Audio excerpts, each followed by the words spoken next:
Hello guys, and welcome back to the second chapter of the R410A Leak Detector Challenge.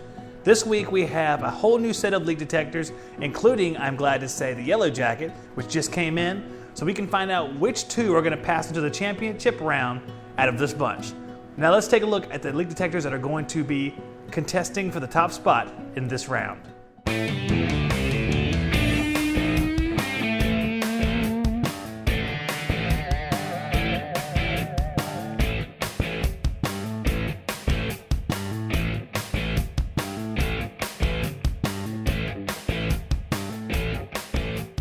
Now that we've seen the different leak detectors that are going to be taking part in this round, I want to let you guys know we're going to change it just a little bit to make it a little bit more streamlined. Since all the leak detectors seem to find 200 psi leaks on all of our tests, we're going to start down at 100 psi. We're going to go 100, then 50, and then lower if we need to go lower. So that way we can make it a little bit faster and we won't have to waste so much time at the beginning of the test. So without further ado, let's get down to business. As you guys can see, the coil pressure is at 100 psi. I put in 50 psi of liquid R410A and then added another 50 psi of nitrogen. Guys, we are starting with the filled piece infrared refrigerant leak detector, which is the SRL2. And we do have it in peak mode.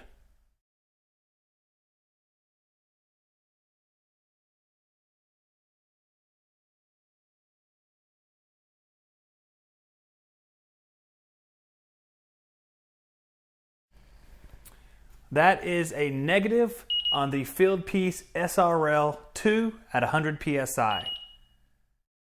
Next up we have the Testo 316-3, and just like all the other leak detectors in this entire series, it'll be set on highest sensitivity.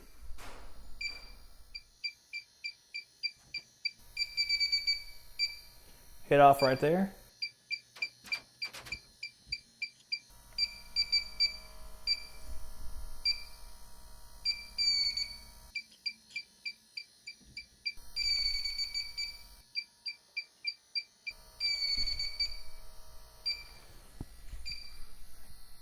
The Testo 316-3 did trigger several times, so it passes the 100 psi test. Next up we have the Infocon D-Tech Select. This is actually one that I've used in the field myself for several years. I'd had a high opinion of this leak detector like many of you have also had. So I'll be interested to see how this one does in the first part of this test.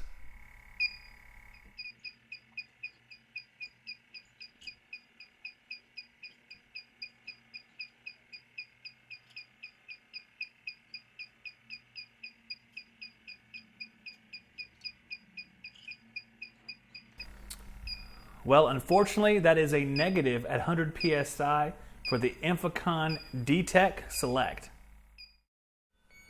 Next, we have the Yellow Jacket AccuProbe UV, and we're going to set it on high as well.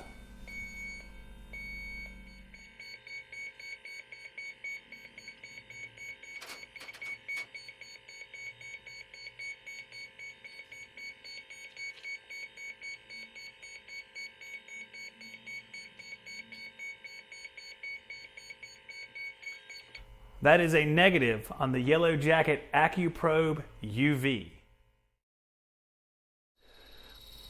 And now we have, you guessed it, the H10, which I'm still calibrating and getting ready for the test, so maybe a little too sensitive right now.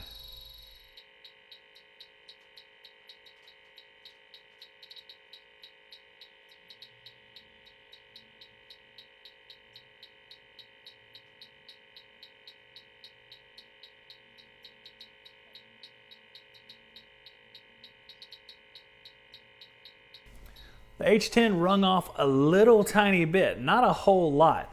I'm going to do a little experiment right here, just hold it in place whenever it rings off.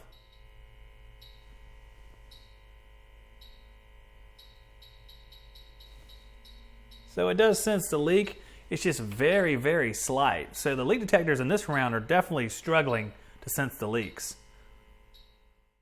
So that was an interesting round. We don't really need to go any further because we only had two that even picked up anything at all. The H10 and the Testo 316-3.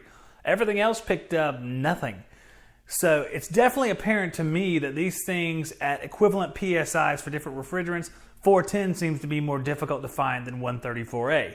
Very interesting. I never would have thought that. Just an interesting discovery that I've made doing these experiments. So it's kind of cool. So we're going to come back next week, or probably next week, and we're going to pit the H10 against the NAVAC, against the Field Piece SRL8, against the Detector 316-3 to see who is the grand champion of 410A. But it doesn't look like anybody's really jumping out in the lead on this one. So I'll be really interested to find out which one is the best. You guys tell me in the comments, who do you think is going to win the championship out of those 4 leak detectors? And what do you think of the results we got here today? Is there anything you would change?